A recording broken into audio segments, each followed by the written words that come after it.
Lizarrako suetena jasotzen zuen azala. Baina dena ez zen urre izan.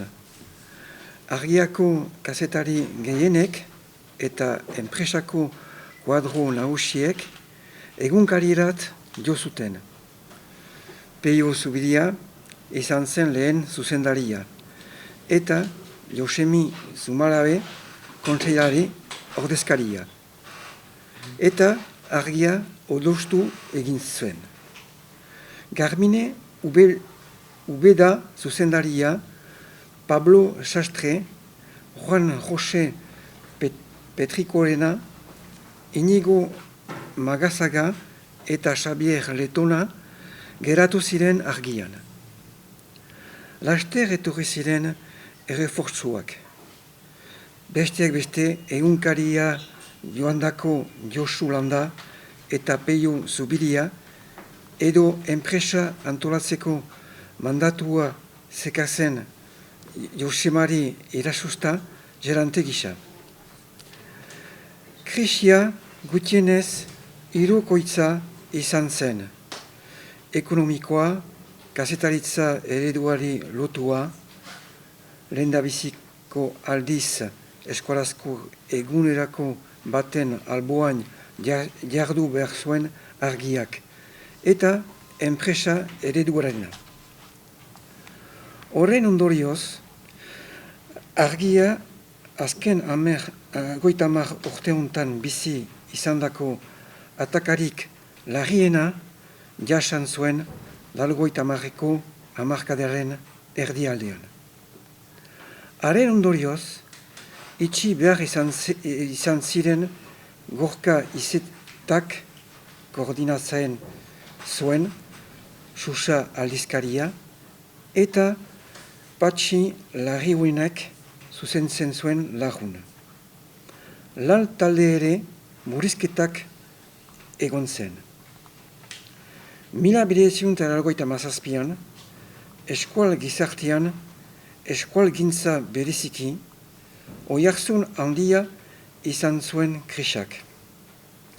Haren atarian, 1994an, zeruko argia SAL-ek, gaur egungo Lasarte Oriako pabiloa erosi zuen. Beren izango zen lehen egoitza eta aurrerako bankuen aurrean mailegu eske joatia halbidetuko ziona.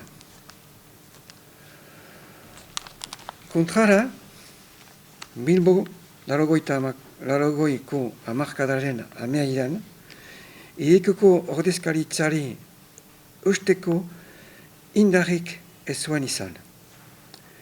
Ipar Euskal Herrian ere hainbat kolaboratzaile izan ditu argiak azken 100 urteetan. Eta lehendabiziko aldiz, kazetaria bat kontratatu zuen Ipar Euskal Herrian, Mikel Azurmendi. Enam beso luzeak. Ikuspegi umenotik, krisa latza izan zen 1997ko ura. Redakzioa taldean eragin handia izan zuen eta zauri sakonak utzi zituen taldeko kideen artean.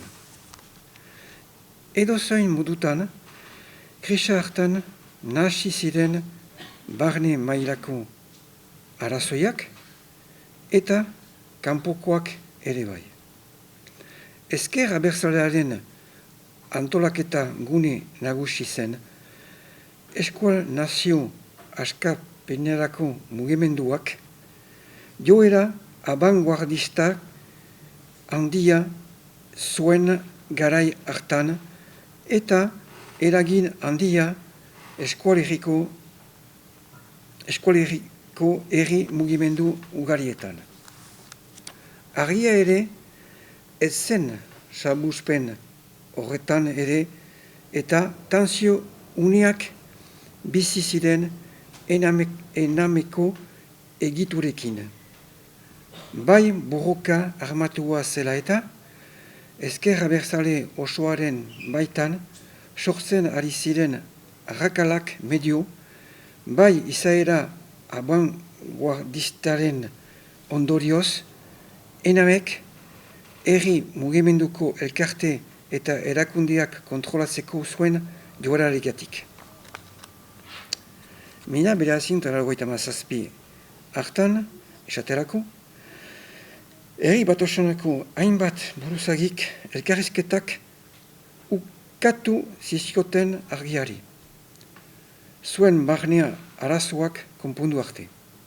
Edo eta eskual kulturaleko edo ezker abertzaleko pertsona esanguratsuek lasarte horiako egoitzaren aurrean egoera konpontzeko eskatuz presio bilkura egin zuten pankarta eta guziz.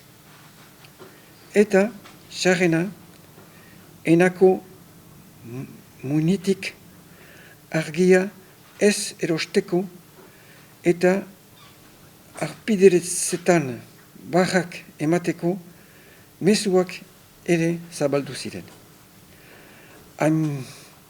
Arpidetzetan kalte esanguratsuak egin zuten. Baina, hartatik ere aurrera atera zen lan taldearen gehiengoa, eta krisarik aurre egin asmoz, zeruko argia SAL atzean utzi, eta 1998an komunikazio biziago SAL sortu zen egun aldizkaria argitaratzen duena. Hautatutako izenak asko adierazten du orduko giroaz. Egunkaria sortu ondoren, argia kosta egin baitizaion bere lekua bilatzia, eta komunikazio biziago eta sendoago egitea ezinbestekoa zen. Argi erreberritu eta arezkero dena kolorez enprimatu zen. Krisa sakon hartatik jadanik bere baitan ziren bi kolore bizirik indartu ziren. Bata langileak jabe izatea, besteak proiektuaren independentzia.